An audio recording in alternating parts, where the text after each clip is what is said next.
ঢাকার নীলক্ষেতের পুরনো বইয়ের গলিতে বৃষ্টির মধ্যে ফুটপাতের একটা জীর্ণ টুলের উপর বসেছিল অনিক।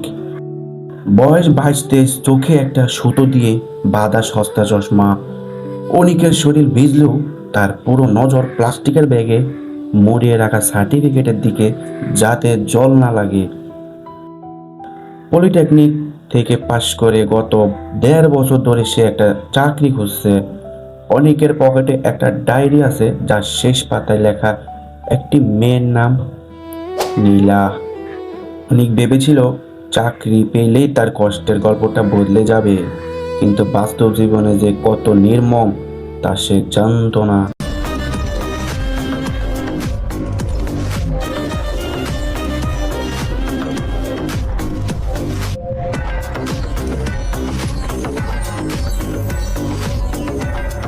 অনিক আর নীলা একই কলেজে পড়তো।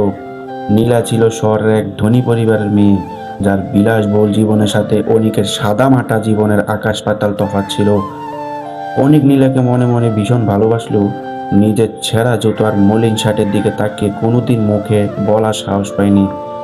সে নিজেকে সান্ত্বনা দিত, আগে নিজের পায়ে দাঁড়াই, নীলাকে সমাজের সামনে বুক ফুলিয়ে নিজের করে নেওয়ার মতো একটা যোগ্যতা তৈরি করি, তারপর বলবো।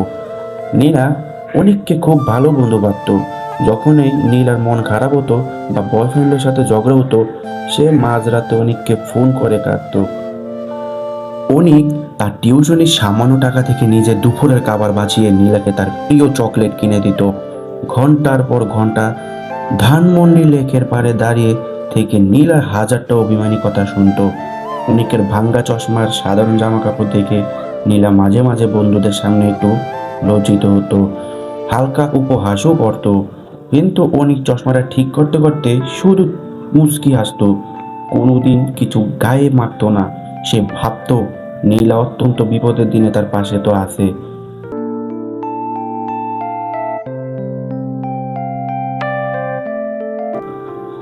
এই একতরফা ভালোবাসার মায়াটাই ছিল এই কঠিন শহরের অনিকের টিকে থাকার একমাত্র অক্সিজেন।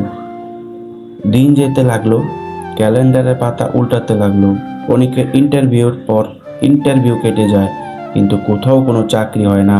অভিজ্ঞতা নেই, ভালো রেফারেন্স নেই। এই দুটো চিরজানা অজুহাত শুনে শুনে অনেকের কান পচে গিয়েছিল। এদিকে গ্রাম থেকে বাবা বারবার ফোন করেন। বাবার রিটায়ারমেন্টের সময় ঘনিয়ে আসছিল। ছোট বোনের কলেজের পড়ার খরচ দিন দিন বাড়ছে, মেসের ভাড়াও 3 মাস বাকি। অনিকের উপর মানসিক চাপটা যখন পাহাড়ের মতো চেপে বসেছে, ঠিক তখনই তার জীবনটা এলো সেই চরম আঘাতের দিনটি। সেই দিন ছিল নীলার জন্মদিন। অনিক তার পকেটে জমানো শেষ কয়েকটা টাকা দিয়ে নীলক্ষেত থেকেও অনেক খুঁজে নীলার প্রিয় একজন লেখকের একটা বিরল উপন্যাসের বই আর একগুচ্ছ তাজা রজনীগন্ধা কিনেছিল। খুব সাধারণ একটা উপহার, কিন্তু তাতে অনিকের পুরো জীবনের আবেগ আর ভালোবাসা মিশেছিল। অনিক যখন সন্ধ্যার দিকে তার নীলার গুলশানের বিশাল বাড়ির গেটের সামনে পৌঁছালো, তখন সে দেখলো পুরো বাড়ি আলো দিয়ে সাজানো। গেটের সামনে একটা চকচকে বিলাসবহুল গাড়ি এসে থামলো। গাড়ি থেকে নামলো এক সুবেশ সুঠাম যুবক, যার গায়ে ছিল দামি ব্র্যান্ডের স্যুট।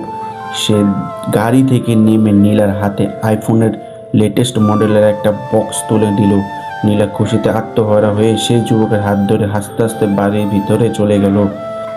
অনিক গেটের বাইরে অন্ধকারে দাঁড়িয়ে রইল, তার হাতের রজনীগন্ধার ডাটিগুলো তখন আর নিজের অজান্তেই শক্ত মুঠোয় ভেঙে যাচ্ছিল।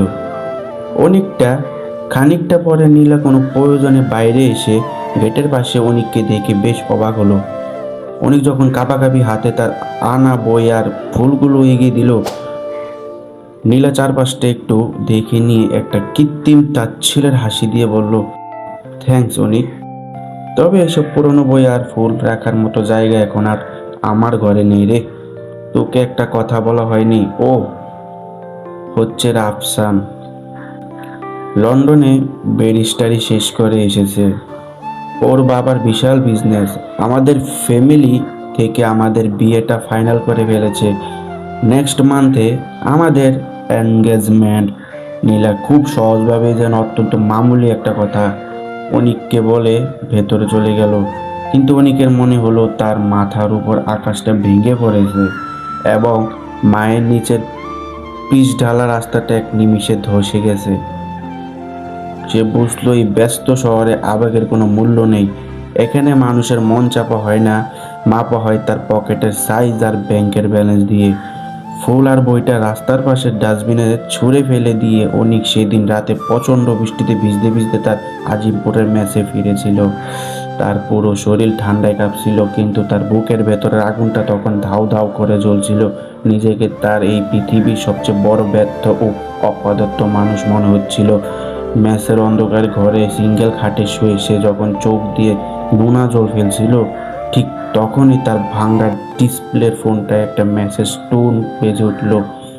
ফোনটা হাতে নিয়ে অনিক দেখলো তার মা একটি মেসেজ পাঠিয়েছেন। বাবা, অনিক, তোর বাবার প্রেশারটা হঠাৎ খুব বেড়ে গেছে। ডাক্তার দেখানোর আর ওষুধ কেনার টাকা ঘরে বাড়ন্ত। মেসের খরচ বাঁচিয়ে এই মাসে কি 1 থেকে 2 হাজার টাকা বাড়ি পাঠাতে পারবি বাবা?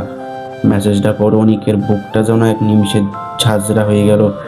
একদিকে ভালোবাসার নামে চরম অবহেলার অপমান, অন্যদিকে নিজের ধর্মদাতা পিতামাতার এই করুণ অসহায়ত্ব। অনিক স্তব্ধ হয়ে সিলিংয়ের দিকে তাকিয়ে রইল।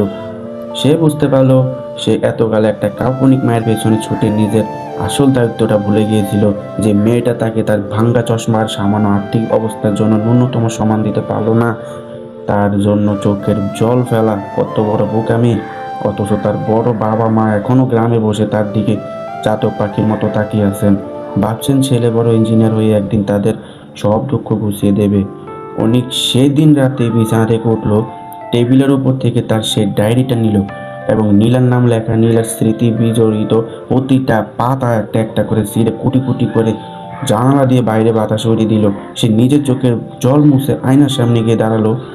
নিজের অপলন্ত কান্ত চোখের দিকে তাকিয়ে সে প্রতিজ্ঞা করলো, এই শহর আমাকে যেভাবে ফিরিয়ে দিয়েছে আমি সেইভাবে এই শহরকে জবাব দেব, তবে কোনো কান্নাকাটি বা হিংসা দিয়ে নয়, নিজের চরম সাফল্য দিয়ে। পরদিন থেকে অনিকের জীবন সম্পূর্ণ বদলে গেল। সে সব ধরনের আড্ডা, ফালতু গল্প আর একতরফা আবেগের পেছনে সময় নষ্ট করা পুরোপুরি বন্ধ করে দিল। পলিটেকনিকের মেকানিক্যাল ব্যাকগ্রাউন্ডের পাশাপাশি সে বুঝতে পারলো বর্তমান যুগে টিকে থাকতে হলে আইটি স্কিল দরকার। সে মেসের বন্ধুদের কাছ থেকে একটা পুরোনো ল্যাপটপ ধার নিল, ইন্টারনেটের ফ্রি সোর্স, ইউটিউব থেকে দিনরাত এক করে কোডিং, 3D মডেলিং আর ডিজাইনের কাজ শিখতে শুরু করলো।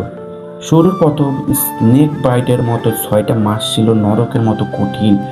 একদিকে খিদের জ্বালা, অন্যদিকে ম্যাচ ভাড়ার তাগাদা, তার উপর একটানা কাজ শেখার ক্লান্তি।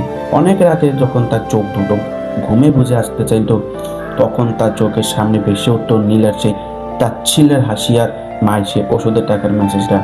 অমনি তার ভেতরের ঘুমন্ত ঝেড়টা আবার যুবকের মতো তাকে জাগিয়ে তুলত। গ্রামের সামান্য 3 থেকে 4 ঘন্টা সময়টুকু বাদ দিয়ে তার মাথায় তখন শুধু একটাই শব্দই ঘুরত, আমাকে জিততেই হবে। 1 বছর উনি কোনো বিয়ে, উৎসব, ঈদ বা বন্ধুদের আড্ডায় যায়নি। সে নিজেকে পুরো দুনিয়া থেকে বিচ্ছিন্ন করে এক কোণে লুকিয়ে রেখেছিল। তার চোখের নিচের কালো দাগগুলো আরো গভীর হয়েছিল, কিন্তু তার ভেতরে আত্মবিশ্বাসটা ততদিনেই ইস্পাতের চেয়েও শক্ত হয়ে গেছে। ধীরে ধীরে সে ছোটোখাটো একটু আন্তর্জাতিক ফ্রিল্যান্সিংয়ের প্রজেক্ট পেতে শুরু করলো। তার কাজের মান এত নিখুঁত ছিল যে ক্লায়েন্টরা তাকে নিয়মিত কাজ দিতে লাগলো। অবশেষে 1.5 বছরে সে কঠোর পরিশ্রম আর এক বহু কষ্টের সিঁড়ি বেয়ে উনি এক ঢাকা শহরে একটি নামকরা মাল্টি ন্যাশনাল সফটওয়্যার কোম্পানিতে সিনিয়র টেকনিক্যাল অ্যানালিস্ট হিসেবে সরাসরি নিয়োগ পাওয়ার অফার লেটার পায়। তার মাসিক বেতন ছিল অনিকের ভাবনারও বাইরে। চাকরি পাওয়ার পর প্রথম মাসের বেতন তুলে অনিক কিন্তু তার সেই সুতো দিয়ে বাঁধা ভাঙা চশমাটা বদলে ফেলেনি। সে সেই চশমাটা চোখেই রাখলো যাতে সে তার অতীতের দিনগুলোকে ভুলে না যায়। সে বেতনের টাকাটা দিয়ে সুধা গ্রামে চলে গেল। দীর্ঘদিন পর ছেলেকে দেখে মা জড়িয়ে ধরে কাঁদলেন। অনেক আলতো করে মায়ের হাতে টাকার ভান্ডিলটা তুলে দিল এবং বাবার জন্য কেনা নতুন চাদরটা তার গায়ে জড়িয়ে দিল। বাবার চোখে তখন আনন্দের জল। বাবা অনিকের মাথায় হাত রেখে কাঁপাকাঁপি গলায় বললেন, আমার ছেলেটা সত্যিই মানুষের মতো মানুষ হয়েছে। অনেক বাবার বুকে মাথা রাখলো। সে সেদিন বুঝতে পারলো জীবনের আসল জয় হলো কোনো ধনী দুলালির মন জয় করাই থাকে না, আসল জয় থাকে নিজের বাবা মার মুখে এই অনাবিল প্রশান্তির হাসি ফোটানোয়। তো এই গল্পতে শিক্ষণীয় বিষয় হচ্ছে, যখন জীবনে ক্যারিয়ার বা পরিবারের সংকট থাকে তখন একতরফা ভালোবাসা বা আবেগের পেছনে সময় নষ্ট করে এক ধরনের মানসিকতা আত্মহত্যা। যুব সমাজের প্রথম এবং প্রধান দায়িত্ব হলো নিজের পায়ে দাঁড়িয়ে পরিবারকে সাপোর্ট করা। মানুষ দরিদ্র হয়ে জন্মাতে পারে, সেটা তার হাত নেই, কিন্তু নিজের দারিদ্র্যকে ভুলে কোনো কাল্পনিক মেয়ের পেছনে ছুটে নিজের কেরিয়ার ধ্বংস করা একটি বড় অপরাধ। শূন্য পকেটে যে মানুষ আপনাকে অবহেলা করে সে কখনই আপনার জীবনে অংশ হওয়ার যোগ্য ছিল না। জীবনের সবচেয়ে বড় ধাক্কা বা কষ্টগুলো মানুষকে ধ্বংস করতে আসে না, এগুলো আসে মানুষের ভেতরে লুকিয়ে থাকে স্তপ্ত শক্তি আর জেদটাকে তুলে জাগিয়ে তুলতে। সেই কষ্টকে যদি কেউ ঠিক রাস্তায় শক্তিতে রূপান্তর করতে পারে, তবে এই পৃথিবীর কোনো বাধাই তাকে আটকে রাখতে পারবে না। তো হ্যালো বন্ধুরা, গল্পটা কেমন লেগেছে? আশা করি ভালো লেগেছে। তো ভালো লাগলে অবশ্যই লাইক দিয়ে পরবর্তী ভিডিও বানানোর উৎসাহ দিবেন, আর চ্যানেলটা অবশ্যই সাবস্ক্রাইব করে ছোট্ট ফ্যামিলির পাশে রাখবেন। তো আজকের জন্য এতটুকুই, বাই।